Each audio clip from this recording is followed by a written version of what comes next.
sa munisipyo. Unsa pa to nga month? October ba to? So,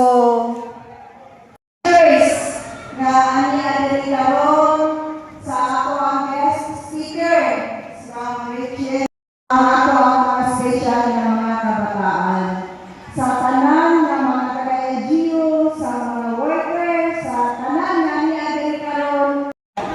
So ako yung ginabuyag ang mga bata. Gila na ako unsa may sala ni Boyet nganong inyo mang bato.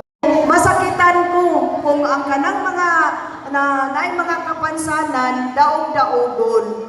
In fact, dapat gani special care sa mga guard nga dala-dala ko na to atong mga anak para sila pod ma-socialize. Kay kung ang mga bata mangkod naalang sa balay, daghan kay silang mahuna-unaan nga dili maayo.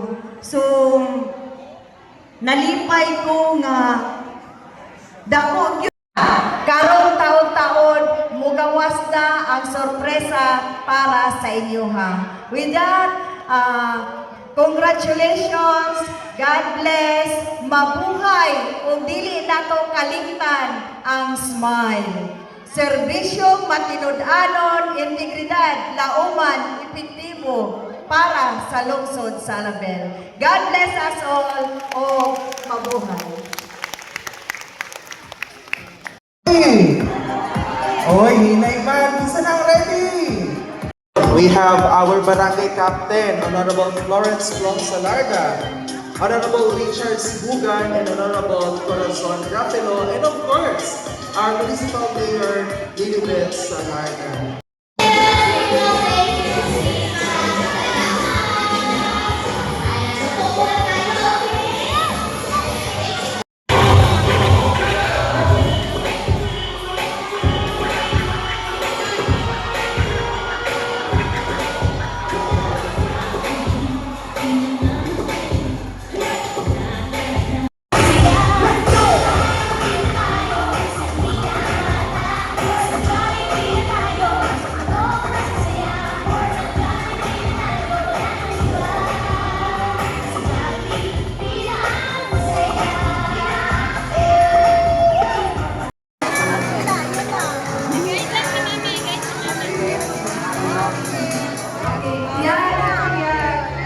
Thank you so much, Mayor.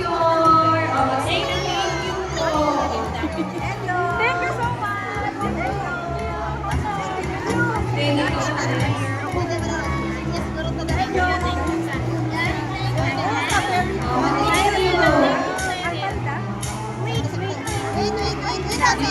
Excuse mo na. Wait lang, wait.